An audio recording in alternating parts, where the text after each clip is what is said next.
Son las 9 de la mañana con 10 minutos. ¿Qué les parece si vamos de inmediato con nuestro panel del día de hoy? Ya tenemos en conexión a quienes nos van a acompañar en esta primera parte del programa. Saludamos de inmediato al diputado del Partido Social Cristiano, Roberto Arroyo. ¿Cómo está, diputado? Muy buenos días.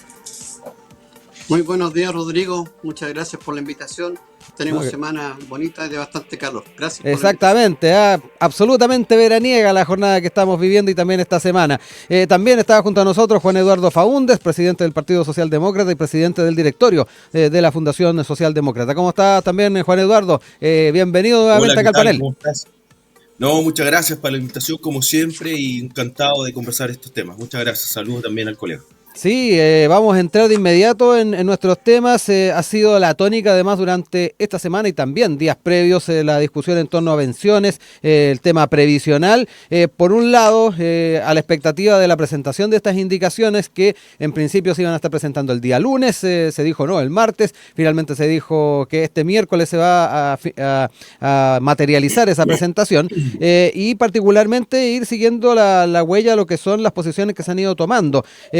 Por un lado, quería citar algunas frases. Por acá el senador Juan Antonio Coloma, presidente además de la Comisión de Trabajo, donde se está llevando adelante en el Senado este segundo trámite, o esta parte del segundo trámite, dijo que efectivamente el gobierno había quedado en enviar el día de ayer las indicaciones, pero hemos acordado dar un plazo adicional, básicamente porque coordinar las propuestas que se han hecho respecto a los artículos que suponen es una enorme tarea.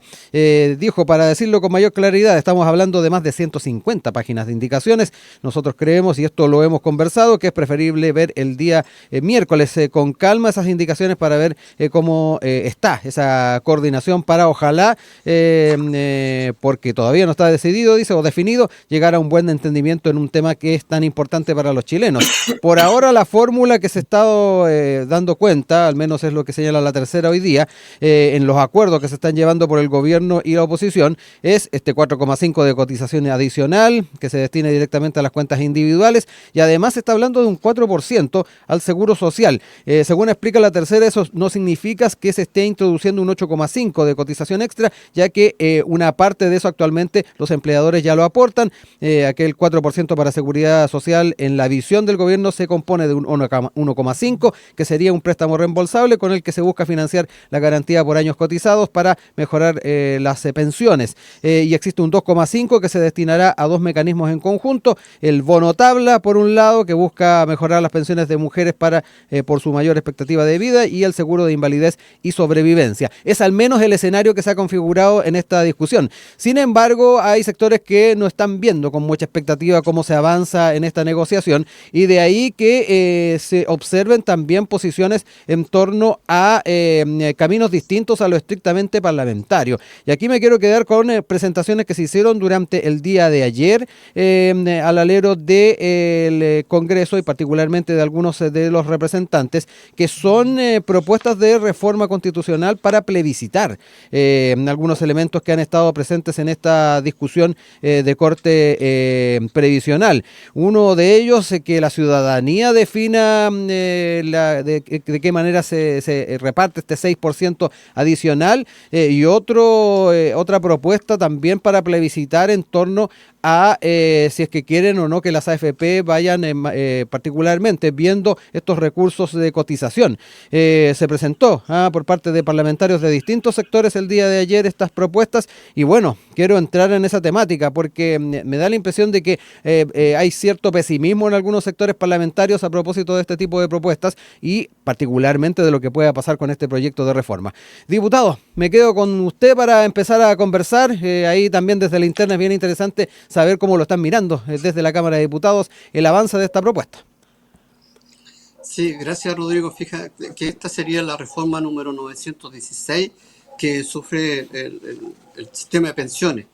Y esta es una reforma más. Por eso que lo que tú estabas hablando de la idea porque hoy día todo esto solamente estamos elucubrando lo que hay, porque mientras no sepamos cuáles son las indicaciones que va a poner el gobierno, nosotros vamos a hablar de un supuesto del acuerdo a lo que hemos llegado acá. Pero sin las indicaciones no hay cambio nada. Lo que tú señalaste, el 4,5% para cuentas individuales, el 1,5% préstamos del Estado, el uno para la compensación de mujeres, lo que dijimos, que también está en discusión si subir o bajar los años, porque hay algunas senadoras que quieren bajar hasta 8 años, producto de las lagunas, ¿no es cierto? El requisito para poder entrar en esto. Eso genera el 7% y el 1,5% que ya existe, que es seguro de sobrevivencia en validez.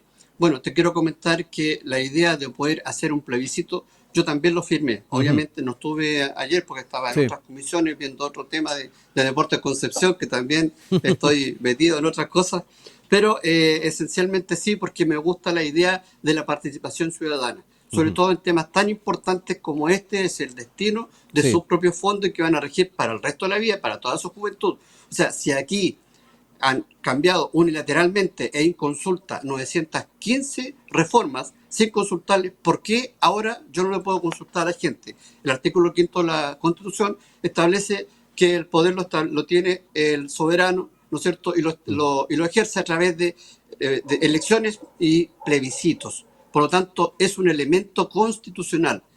Si en todas partes se dice y se ha dicho y establecido hasta por el Tribunal Constitucional que los dineros y la propiedad de los fondos son de los trabajadores, ¿por qué entonces los trabajadores no pueden elegir? Esa es la fundamentación de por qué también yo me adhería a esto. Ahora, que las preguntas sean en un sentido o en otro, eso es lo que yo puedo discutir porque las puedo cambiar después de esta reforma. Era necesario también poner este punto en el que la gente pueda también tomar una decisión.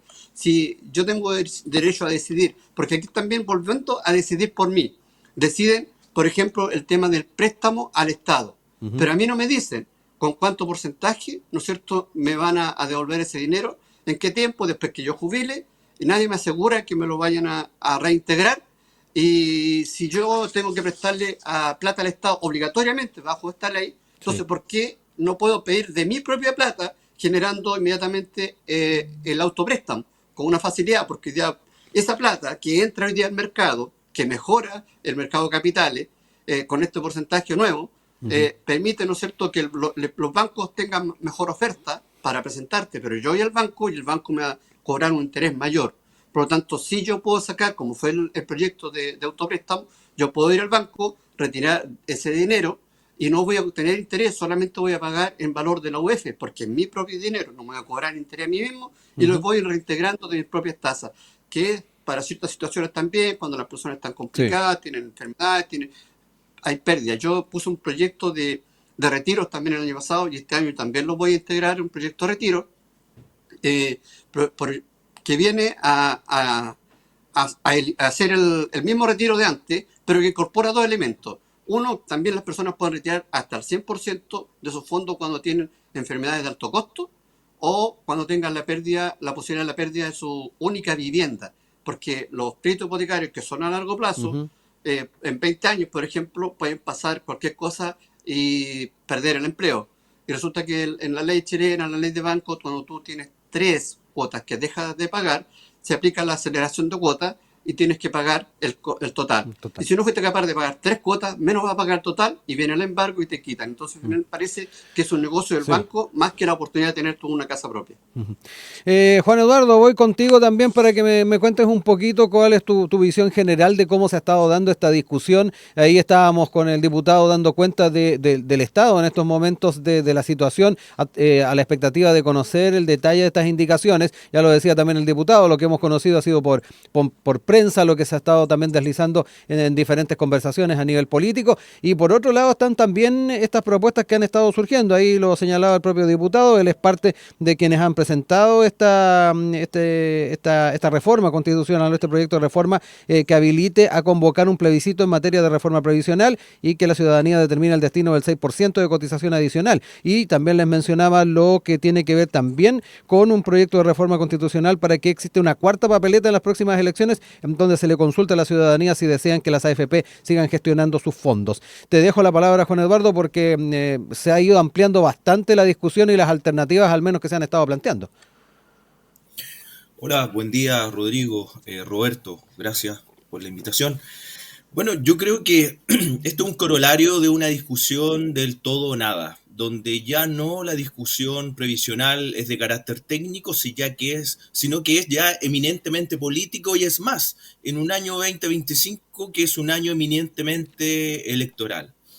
la desafortunada frase del senador Cruzco que de la semana pasada de que mejor aplacemos cuándo van a recibir la plata nuestros jubilados, que sea después de la elección, porque si no puede afectar la propia elección presidencial y la percepción de uno u otro bando. Y eso es triste, porque cuando se instala la discusión todo o nada, llegar a un punto medio es muy complejo y obviamente para el oficialismo, para el gobierno lo es. Pero como bien señala el diputado, esta es una discusión ya de larga data donde quizás la recta final, miren lo que estoy diciendo, los 100 minutos finales, lleva casi 12 años la famosa recta final de la reforma de pensiones. Y lo paradójico de esto, y yo creo que hay que hacer retrotraer un poco la memoria, refrescar la memoria, que cuando estuvimos, yo fui subsecretario del gobierno de la presidenta Michelle Bachelet, tuvimos una propuesta de reforma previsional que era equilibrada, que no era el todo nada, y quienes son hoy oficialistas, lamentablemente se opusieron a esa reforma. Lo segundo a aclarar, en el gobierno del presidente Sebastián Piñera, acuérdense, el acuerdo era 3-3. Yo creo que ahora cualquier funcionario de gobierno, ministro, subsecretario, quedaría por firmar el famoso 3-3 que ofreció el gobierno del presidente Piñera, pero veníamos por estallido social y ahí el tema del todo o nada aumentó. Y desde esa perspectiva, yo creo que las señales que se dieron en la última elección municipal y las señales que están dando las distintas encuestas en la ciudadanía es que el concepto de progresividad y moderación son pilares fundamentales en la construcción de una columna vertebral de grandes acuerdos para poder salir no solo del embrollo previsional, sino que también del embrollo de las perspectivas de desarrollo, política de seguridad pública, etc. Y de esa perspectiva creo yo que el gobierno también se ha demorado en presentar estas indicaciones porque la división interna del propio gobierno asociado al todo o nada, que también lo empantana, puede significarle una derrota en un año electoral y en un término de gobierno. Y eso es lamentable principalmente porque la ciudadanía que no tiene un color político para esta discusión, sino que lo que quiere la ciudadanía es que su abuelo, su abuela, su padre, su madre o ellos mismos en un futuro puedan tener una jubilación digna.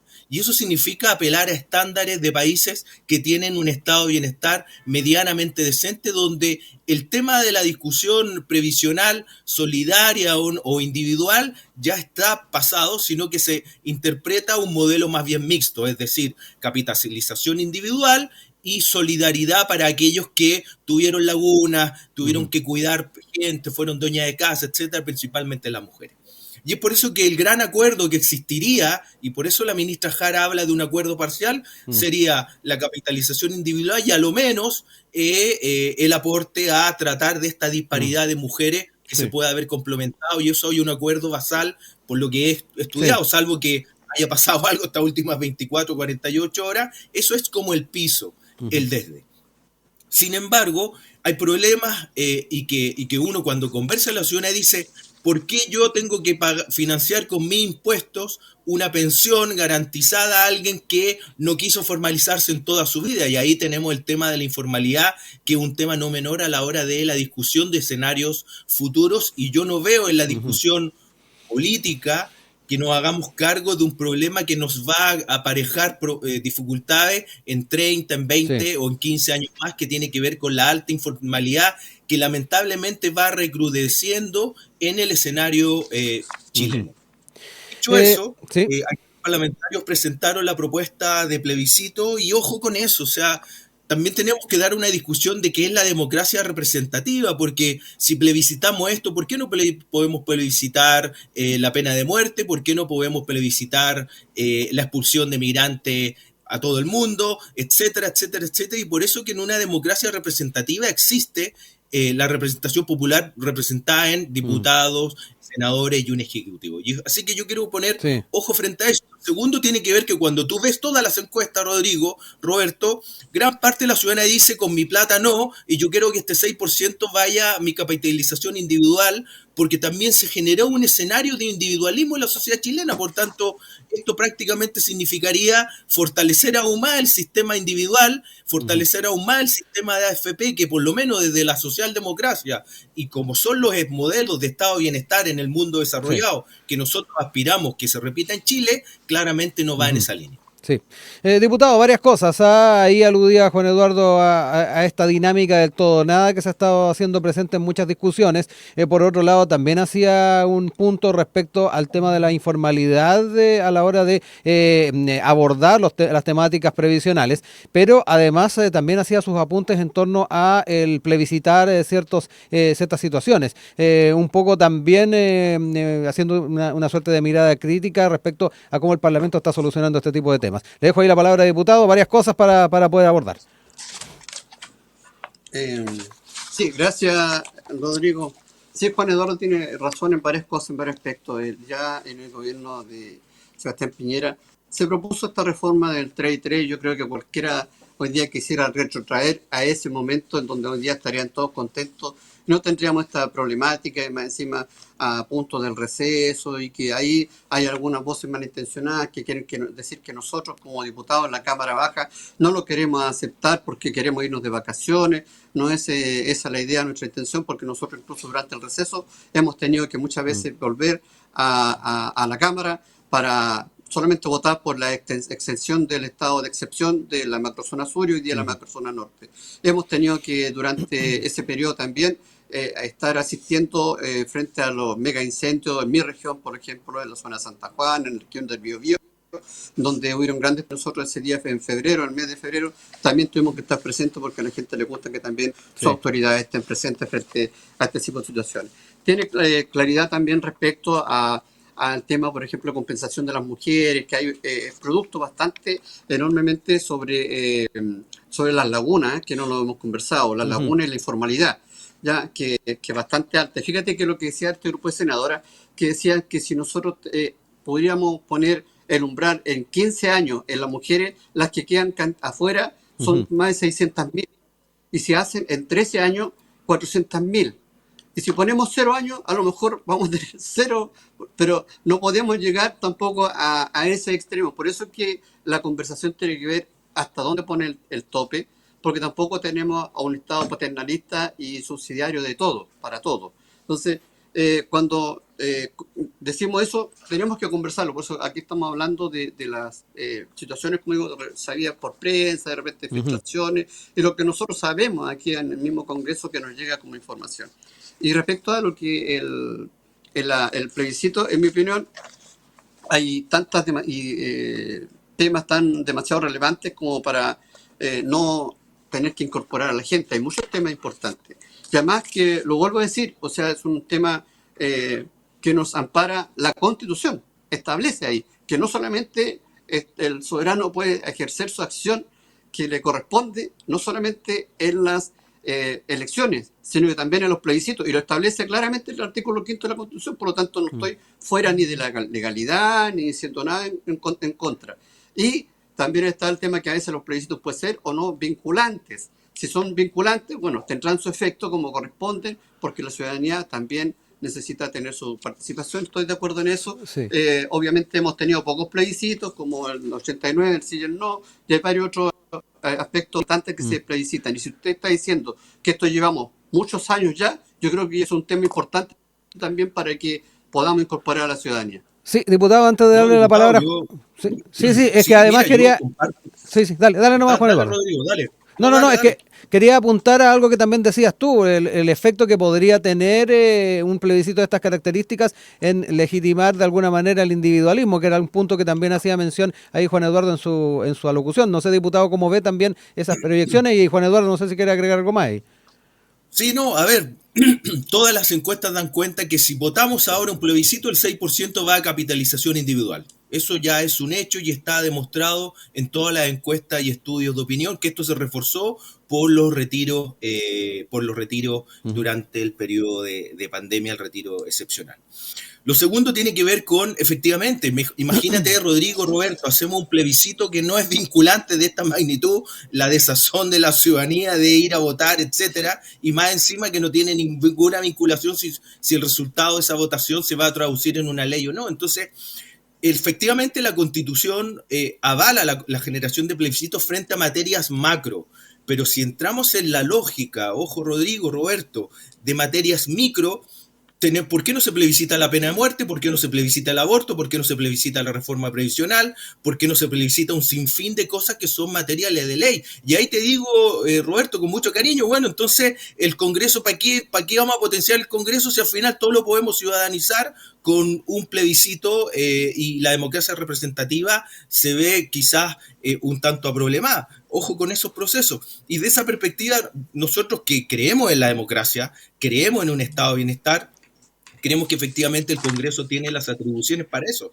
El problema que nos encontramos entrampados ahora es que esta lógica maximalista, el todo nada, nos ha llevado al escenario que estamos ahora. Y ahora también la lógica maximalista, porque por favor, de verdad, los parlamentarios de derecha, Chile Vamos y otros, están cuidando y viendo la calculadora electoral, si va bien, si va mal, en términos de proyectar un escenario de acuerdo en este sentido. Si el gobierno lleva más de un año dando esta discusión, ¿y por qué no se incluyeron las mociones el día de ayer? Porque hay un temor real que la casa también se desordene, porque el maximalismo también está en el propio oficialismo. Entonces, efectivamente nosotros creemos y lo conversamos, de hecho, Martín Manterola, que fue exdiputado, fue director de previsión también, y que es miembro de nuestro movimiento, lo conversábamos largamente el día de ayer, y efectivamente aquí lo que está ocurriendo es que se pueden generar expectativas que no se van a cumplir. Por ejemplo, el tema del autopréstamo, que es con cargo al erario público. Sí. ¿Qué proyecciones de crecimiento hay para poder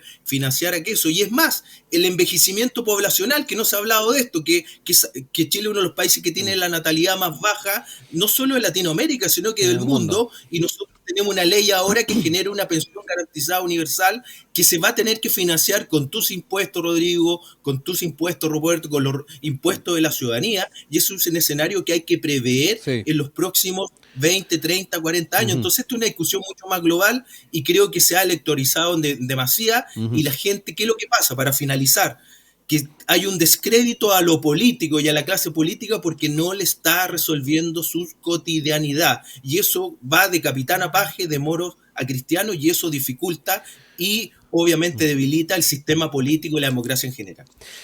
Para ir cerrando el tema, ahí, diputado, le dejo tiempo para poder ir respondiendo también a algunos de los puntos de Juan Eduardo y ir cerrando además ideas en este tema, porque tenemos otro para comentar.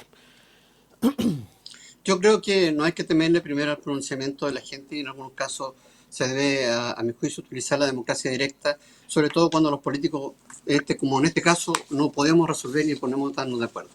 La representatividad no se ve afectada. Fíjate que el sistema se creó, este sistema que hoy día es representativo, y que hoy día lo llamamos que está en crisis el tema representativo, ¿no es cierto?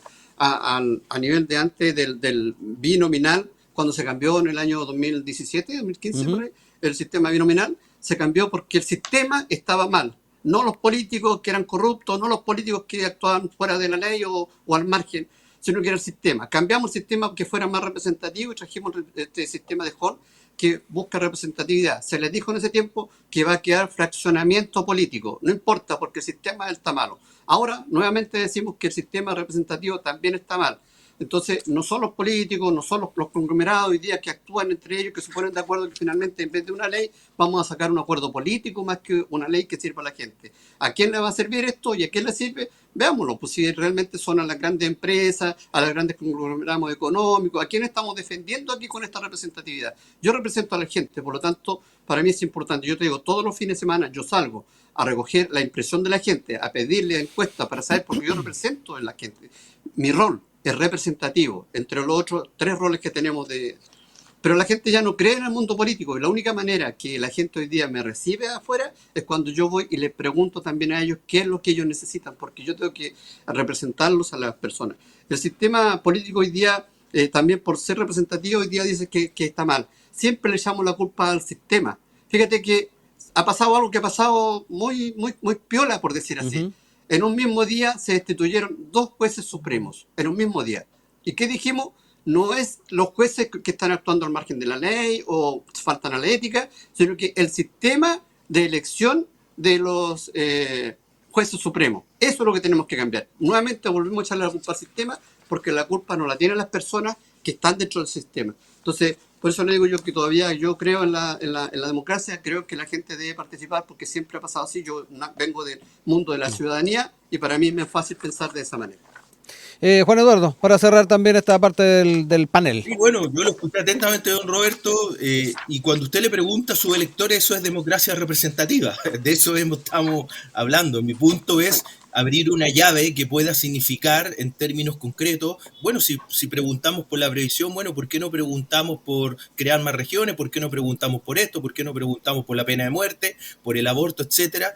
Y la gracia de la democracia representativa es que teóricamente quienes nos representan tienen cierta capacidad, preparación, etcétera, que nos van a permitir poder mejorar las condiciones de la legislación de un país. Pero el tema no se agota acá, probablemente, ojo, el acuerdo o mal acuerdo que salga ahora se va a traducir en términos concretos en un gran aumento de pensiones y no se está pensando en los próximos 10, 15, 20 años el tema de informalidad, el tema cómo financiamos el envejecimiento poblacional con la PGU.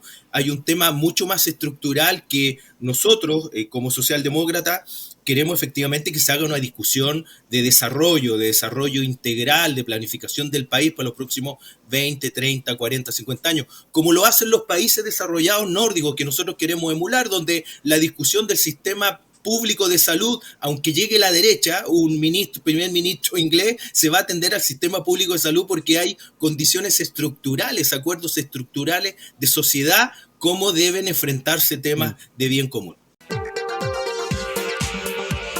Son las 9 de la mañana con 41 minutos. Estamos de regreso acá en nuestro panel de Enlace USACH. Hoy día junto a Juan Eduardo Faúndez, presidente del Partido Socialdemócrata, también con el diputado del Partido Social Cristiano, Roberto Arroyo.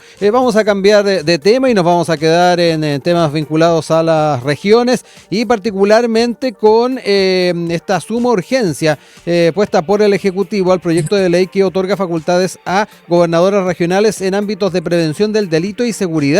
Se comenzó ya a discutir desde el día de ayer en la Cámara de Diputadas y Diputados y han habido algunos puntos de vista que ha estado planteando el gobernador metropolitano Claudio Orrego respecto a este tema.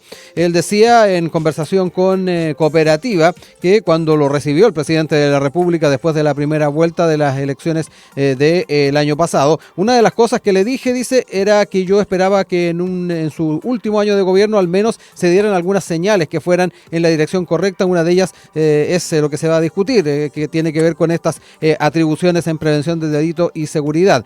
Nos parece importantísimo, dijo, pues estamos ya invirtiendo mucha plata, 158 mil millones de pesos en seguridad, pero nos faltaba la facultad. Y frente a ello, también ha hecho algunos apuntes respecto a la decisión que hay también dentro del oficialismo en torno a este tema.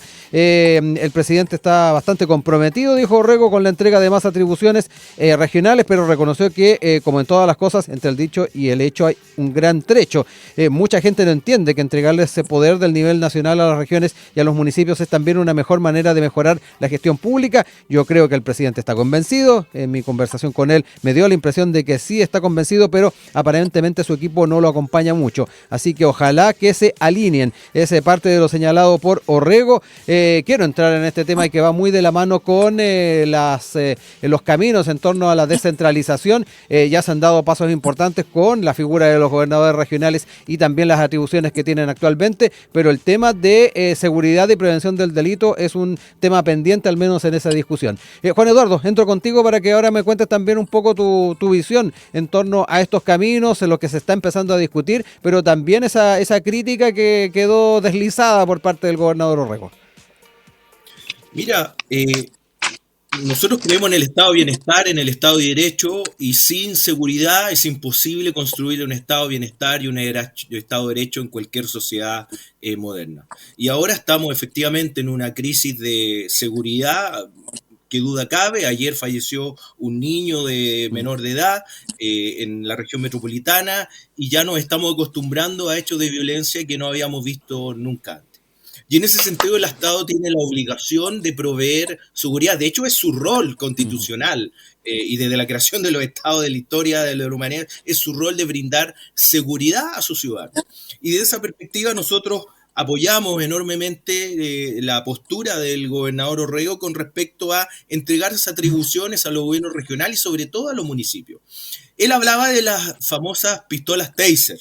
Ujú. Las pistolas Taser ya están en más de 115 países, en España lo utiliza la Guardia Civil, en Argentina la policía, las Fuerzas Armadas, etcétera. En Estados Unidos, ojo, ya es mucho más laxo el tema de Mm. seguridad, mucho más profundo, y los guardias privados también pueden tener acceso a pistolas Taser, que lo que significa, si lo vemos desde una perspectiva inclusive hasta humanista, es evitar que Mm. se le pegue un balazo por la espalda a alguien que está arrancando, sino que a lo mejor por un delito menor, estoy poniendo un Mm. ejemplo muy, muy cotidiano, sino que la policía tenga la capacidad inmovilizadora para que después entre en un Estado de Derecho, en un juicio, etcétera, etcétera, etcétera, y no tenga que proceder a disparar y a matarlo, francamente, en situaciones Mm. X. Y yo creo que esta es una discusión que hay que darle y que hay que aprobarla, implementarla, pero también este Frankenstein institucional del Ministerio de Seguridad Pública que tenemos, que vamos a tener un Ceremi, vamos a tener un delegado presidencial, vamos a tener un gobernador, o sea, Ujú. eh, va a tener 2, 3 jefes, y eso es una locura que va en Mm. contra de un proceso de centralización y sobre todo va en contra del erario público, la cantidad de plata en burocracia que significa dividir, subdividir reparticiones públicas, en donde el gobernador regional no tiene atribuciones, pero sí las tiene el delegado, una cosa alambicada, una cosa rara que nadie entiende y que yo espero de Ujú. verdad que esto no solo sea frase del TikTok, frase bonita, el tema de la descentralización, sino que también se justifique con reducción de burocracia y darle competencia a los gobernadores regionales, que es lo que corresponde, porque ya estamos en esta lógica de los gobiernos regionales. Y el uso de las Sí. taser, yo creo que debe ser aprobado. Yo quiero ir más allá. Yo creo que no solo los policías, la gendarme, el ejército, sino que también seguridad ciudadana Ujú. de los municipios, porque esto es una locura. O sea, la seguridad ciudadana llega con un palo cuando hay un escenario de violencia Sí. extrema en una casa, violencia intrafamiliar, y seguridad ciudadana tiene que esperar que llegue carabinero para que se pueda actuar, y se pierden minutos, ya hasta media hora, una hora, que son clave a lo mejor para evitar Sí. temas mayores. Con capacitación, pero entregar atribuciones, esto es una locura. O sea, cuando uno va a la salida de un centro comercial, es como un G.I. Joe, pero que tiene una pistola de agua. O sea, es una locura Mm. cómo jugamos con la puesta en escena de la seguridad, pero que en términos concretos, tú y yo lo sabemos, y para un tema súper delicado que está ocurriendo en la esquina de tu casa, Sí. seguridad ciudadana no tiene ninguna herramienta concreta para disuadir un Ujú. episodio de violencia. Diputado, voy con usted, no solamente ahí a abordar esto que se va a empezar, que ya se está empezando a revisar en la Cámara de Diputadas y Diputados, sino que también esos apuntes que hacía recién Juan Eduardo. ¿Cómo va a estar, por un lado, conviviendo una propuesta de estas características con figuras como es el Ministerio de Seguridad, las Secretarías Regionales Ministeriales, que estén enfocadas en temas de efectivamente seguridad? Y por otro lado también el tema de los recursos, que dicho sea de paso, se van creando nuevas figuras y esto también va aparejado con presupuesto. ¿Cómo ve también esa discusión? Y más aún cuando estamos hablando además de que usted es parlamentario también de región, de la región del Biobío. Sí, bueno, efectivamente soy parlamentario de la región del Biobío y del Partido Social Cristiano, y además pertenezco a la Comisión de Defensa, en donde Mm. estamos trabajando la ley de inteligencia y varias otras leyes que tienen que ver también con la seguridad de la Ujú. ciudadanía. Y yo esto lo veo un poco desordenado, concuerdo con lo que dice Juan Eduardo respecto a que hay un poco de desorden en que le vamos a sacar atribuciones a algunos, a los delegados, se le vamos a entregar a los gobernadores. Entonces, en ese caso, ¿para qué tenemos a los delegados, ¿no es Ujú. cierto?, que también están gastando plata del erario nacional, y también que se prometió terminar con esta figura durante la campaña del presidente. Yo soy partidario de la descentralización. Primero, soy de regiones, por lo tanto, soy partidario completamente de la Ujú. descentralización. Pero cuando ocurrió este proceso anterior de descentralización que provocó que hoy día varios gobernadores también estén bajo investigación, ¿no es cierto? Primero deberíamos aumentar el control antes de dar mayores atribuciones, porque hemos visto cómo también esto se pierde un poco Ujú. más. Y hacer también de alguna manera corresponsables a los consejeros regionales, que son los que tienen que intervenir en las gobernaciones, así como darle también atribuciones, y las que tienen, pero también responsabilidad o corresponsabilidad a los mismos consejeros, los concejales de las comunas, y en todos lados tiene que existir un control. Por lo tanto, creo que teníamos que todas las facultades deben también considerar también un periodo de marcha blanca, supervisión y eventuales correcciones.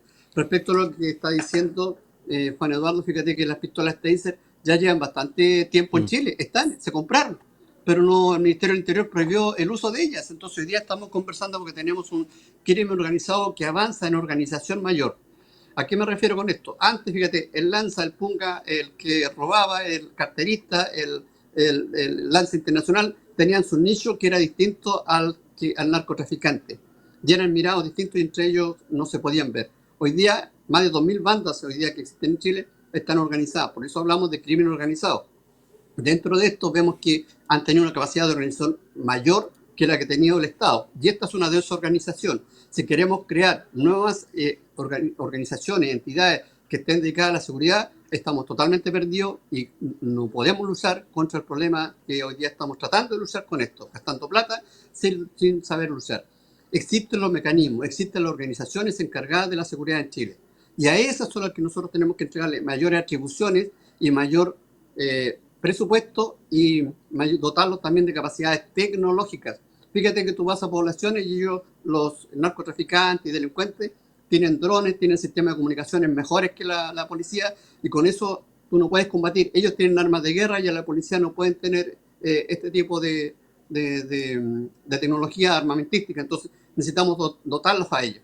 Para muestra un botón, tenemos la Subsecretaría de Prevención del Delito que ha sido entrar a robar 2 veces en la misma secretaría. Entonces, ¿de qué estamos hablando de seguridad que le podemos ofrecer a la gente? Yo creo que lo que sí que hay que fortalecer y dotar tanto de atribuciones como de tecnología es a las policías que ya tenemos, carabineros y policía de investigación. Sí. ¿Gobernaciones particularmente, a propósito de lo que decía Orrego? Sí, en algunas áreas estoy de acuerdo que se le entreguen atribuciones para que también puedan apoyar a estas instituciones de manera ordenada. Ellos puedan decidir dónde son las áreas más prioritarias, porque no es lo mismo estar en Santiago, en una comuna. Mira, ocurrió hace poco en Lampa y Quilicura 2 balaceras hace, ¿cuánto? Un mes, 2 meses atrás, que ocurrieron balaceras que dejaron como 20 muertos. ¿Y qué ha sido la reacción del gobierno? Vamos a hacer más cárceles. No me parece la reacción, ¿me entiendes? Porque no va a solucionar poner más cárceles, no va a solucionar el tema de las balaceras. Ahí tenemos que hablar de cómo mejoramos la seguridad. No meter un tema con el otro que tampoco tenía ninguna solución. Y la solución de las cárceles la hemos conversado también con el ministro de Justicia, le hemos entregado situaciones de poder mejorarla sin tener que gastar tanto dinero o pensar en construir una cárcel que te va a demorar 14 años. Porque igual toda la ciudadanía estamos claros, necesitamos cárcel, necesitamos vertederos, pero nadie la quiere en su comuna. Entonces, ¿cómo vamos a solucionar eso? Primero, rápidamente, por ejemplo, problema carcelario. No es un problema de hotelería, sino de camas. Aquellas celdas que tú puedes tener 2, pero puedes colocar 4 con todas las normas de los derechos humanos, pero si logras hacer eso, que se puede hacer porque lo he consultado con directores de gendarmería anteriores, con todas las organizaciones de gendarmería, se puede hacer. Si tú logras pasar de 2 a 4, duplica la capacidad carcelaria. Primero, uno, sin gastar plata. Segundo, las cárceles que ya tienes puedes ampliarlas perfectamente, ampliar un módulo más, darle un módulo de seguridad, de alta seguridad, porque la alta seguridad no es una cárcel en sí, es un sistema de régimen penitenciario, ¿ya? Y después viene el tema de sí construir nuevas cárceles, porque sí van a ser necesarias. ¿Dónde? Es lo que tenemos que ponernos de acuerdo. ¿Cómo hacerlo? Porque todo eso es también dinero del erario nacional, pero también necesarias. Nos quedan algunos minutos, 7 minutos, cerremos ideas, Juan Eduardo, para ir también ya casi cerrando. No, profundizar. Sin seguridad no tenemos estado de bienestar ni estado de derecho. Yo creo que es momento de que la clase política en su conjunto tome acciones globales en términos de mejorar esto y entregar atribuciones a policías municipales, guardias privados, etcétera, como ya se ha mostrado. El tema de la ley de infraestructura crítica es crucial en el mundo desarrollado. Saquemos este estigma del ejército en este país y utilicémoslo, nuestros propios recursos que les pagamos al ejército para que puedan cuidar infraestructura crítica y la policía puede estar en otros lados. El tema de centralización para otra oportunidad, porque nosotros somos de la idea del concepto de macro regiones de desarrollo y no estas islas que no tienen clúster de desarrollo por sí mismos y que en definitiva es un proceso de centralización truncado desde nuestro punto de vista como socialdemócrata. Pero para finalizar, agradecer la invitación y vuelvo a señalar, es el momento que el Estado tome el control de la seguridad como corresponde, que el Ejecutivo, diputados, voten el rol de beneficiario final de estas peluquerías, de estos barbershops, de estas comidas rápidas, de estos óptica, porque con todas las ópticas que hay en Chile, cada uno debería tener como 50, 100 pares de lentes. O sea, si eso no es lavado de dinero, por favor, ¿de qué estamos hablando? Está visto y paciencia, lo mismo que las carcasas de celular. Cada uno debería tener 300 carcasas de celular, cada ciudadano chileno, con toda la venta de carcasas de celular formal, que pagan impuestos, pero que lavan dinero. Ahí hay un rol y la ruta del dinero, eso está demostrado en el mundo entero, es crucial para el combate de las bandas criminales. Y aquí de verdad uno va, en Concepción, diputado, en plena plaza pública tenía una venta de carcasas celular con cuatro operarios que pagan impuestos y que pagan arriendo. O sea, ¿cómo se financia eso? Eso es imposible. Lo vemos, pero discúlpeme, diputado, yo creo que hay que aprobar el tema de combatir la mafia en términos concretos, y con el tema anterior de las taser, no cabe duda, infraestructura crítica y entregar atribuciones de seguridad a todos los agentes que están en el combate de la delincuencia. Diputado, para cerrar el panel del día de hoy, le dejo ahí el tiempo para cerrar estas ideas Rodrigo. también. Gracias, Rodrigo. Gracias, Juan Eduardo. La verdad es que me gusta que me encuentren la razón perfectamente, en que el tema de seguridad son las instituciones en las que tienen que estar actuando. La seguridad pública para mí es un punto de vista que es la base del desarrollo de un país. Y tiene duda, por supuesto, la percepción de la gente hoy día es que Chile y las regiones hoy día no son más seguras que antes. ¿Ya? Y lo dicen no solamente las estadísticas, sino que también la percepción, como hemos llegado casi al 90% de la percepción de inseguridad de la gente versus a unos años atrás. Y eso simplemente porque ya tú ves cómo ejercen este tipo, como dices tú, de comercio, hay falta de autoridad, la gente ya no cree en la autoridad, especialmente que tenemos muchos extranjeros que ellos vienen de otra idiosincrasia en donde pueden hacer lo que quieren, establecer comercio ilegal afuera, todo, y el lavado de dinero. Oye, yo todavía no encuentro increíble que alguien que no trabaje, que no tenga una entrada estable, vaya, se compre un auto de 80 millones, ¿no es cierto? Y nadie le pregunte nada, ¿no? Ahí como de dónde provienen los destinos, de los dineros. Yo vendí mi casa y bueno, pues soy Pep en todo caso, ahora tengo que estar justificando todas las cosas que me compre con el dinero de mi propia casa. ¿Me das cuenta? Entonces necesitamos hoy día ordenar un poco y que el gobierno, porque son los que tienen mayores tradiciones, no como diputados, nosotros aprobamos o rechazamos las leyes que llegan acá. Hemos esperado esos 32 proyectos, fíjate, esos 32 proyectos de seguridad, recién vamos en 3. Entonces necesitamos que el gobierno le dé celeridad a esto. Estamos dispuestos a trabajar, si quieren que venga en febrero, vengo. El año pasado lo dijimos también, yo vengo, porque estoy dispuesto a trabajar por la seguridad de nuestro país, pero que nos den los insumos, porque yo no puedo poner algo que gaste plata. ¿Hasta dónde estamos dispuestos entonces a gastar en seguridad? Y eso es lo que tiene que definir, lo define el gobierno. Son las 9:57. Quiero agradecerles a Juan Eduardo Faúndez, presidente del Partido Socialdemócrata, al diputado del Partido Social Cristiano Roberto Arroyo, que nos acompañaron en el día de hoy. Un abrazo, muchas gracias por el tiempo con nosotros. Gracias. Gracias a ti por el espacio. Adiós. Que estén muy bien. Estén muy bien. Chao, chao.